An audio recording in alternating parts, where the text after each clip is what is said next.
Hello po at magandang hapon po ulit sa inyo at nandito po kayo sa labas ng Senate at katatapos lang nitong impeachment trial at nako po, ganun na naman nangyari, boring. Hindi nakatulog nga yata ako nakunti. Wala pa rin hinahantay natin na pasabog hanggang ngayon, wala pa kaya dinadaan na lang sa tawag na binibigyan na lang na kulay na lang para lang may masabi. Ganun din acknowledgement receipt ang pinag-usapan doon, tsaka mga certification, tsaka yung mga ibang mga pinagkasusan. Una, bakit di ka ako nahalata ng tinatawag na defense, yung mga ginagawa ni Lorna Kapunan na yung parang may bigay-bigyan siyang diin na tulad ng mga sinasabi na yung mga pangalan ba, yung tinatawag na mga piatos, mga ganyan, mga nova, yung mga chichirya, at may mga keso raw nalala. Keso, yun ang bibigyan din nila, yung mga pangalan ng mga senador. Yung mga, may Lapid, may Escudero, ano pa, mayroon pang mga Hontiveros.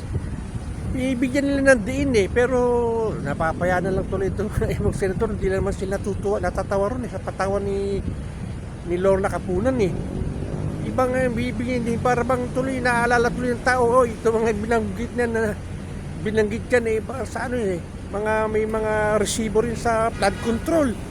May mga insertion.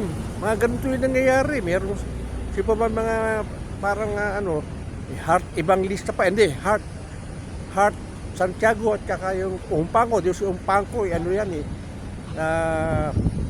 pangalan ng middle name yata ni Heart Evangelista yun yung Umpango. Okay, family name pala nila nung unan, pagkadalaga niya, at saka yung si Escudero mismo. Hindi man nakakatawa yung ginano nila ito pinapalabas si Lorna Kapunan kasi wala na kasi silang maano kaya ginahanapan na lang nila ng butas para maano yung mga ibang tao yung tulad ng binahalata ng pero nung buti na lang sinabi na naman si Lorna Kapunan na tinatawag na may Makati, umabot sa Pangasinan, sa ibang probinsya, sa Zamboanga, may ganun ba. Buti na lang napigil lang niya ng defense. Kasi pinalalabas niya rin may gusto na naman siyang idiin na naman na para mabrelos yung mga tao na yung iba-ibang lugar na para bang bibigyan natin bakit ganun para bang bibigyan na lang masamang impresyon. Pero sa totoo lang nakakabuti pa kay VP Sara Duterte mga yan kasi pinakita, may resibo, may acknowledged receipt, may pinag-usan. Anong mga pinag-asusan? Yung mga chairs, mga tables, yung mga tinatawag na medicine, di ba? Meron resibo. Acknowledgement receipt, meron. Confidential pan nga yan maski na grade 1 na bata, alam na ibig sabihin ng confidential and intelligence fund di ba? Alam nila yan. Ngayon, bakit hindi natin silipin itong mga congressman at saka yung mga senador? Yan, may mga lalaki ng budget yan. Daan milyon ng mga budget niya mga senador at congressman. Wala rin resibo yung mga yan. Hindi na nilalagay kung saan pinanggastusan. Certification lang meron yan. Hindi pa intelligence fund yan pero mas certification lang. Wala na, ayos na sa kanila yun. Hindi na nilalagay ito pinanggasto namin, bumili kami ng gamot, bumili kami ng dilatas, warta. Wala na lang ganun. Buti pa ito confidential pa maski confidential meron maski paano resibo.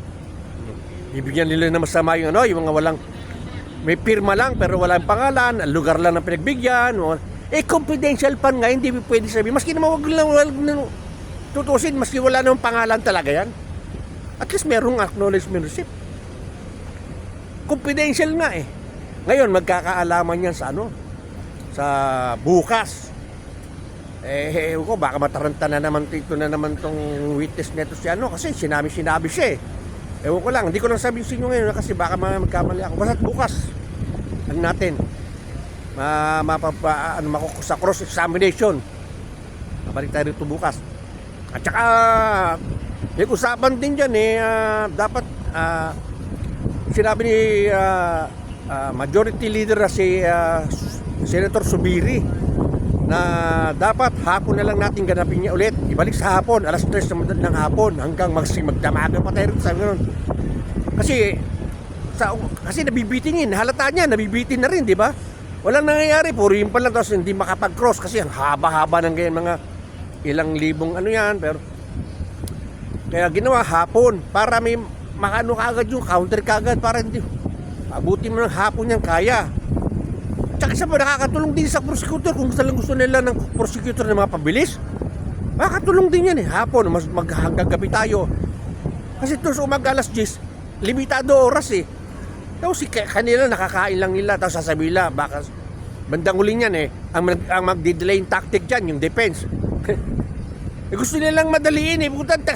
Ang daming pa ikot. Isa-isa mga alam naman nilang tao, alam naman nila confidential pa niyan. Kihira naman. Iniinom nyo lang eh. Binibigyan nyo lang ng kahulugan para sa mga taong akala nyo mo mangmangang tao ngayon. No, hindi mangmangang tao. Hindi tanga yan. Hindi nyo kaya gilugin mga tao. Reynosin. So malalaman na bukas ang pasya kasi wala kasi si minority leader nga si Senator Alan Peter Cayetano. Kaya bukas malalaman kung may ibabalik sa alas 3 ng hapon sa Lunes. Kaya Lunes yan, alas 3 ng hapon sa Lunes.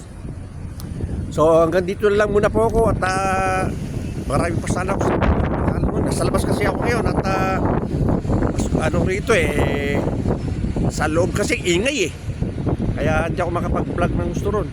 Sige po at bukas, antabihan natin bukas.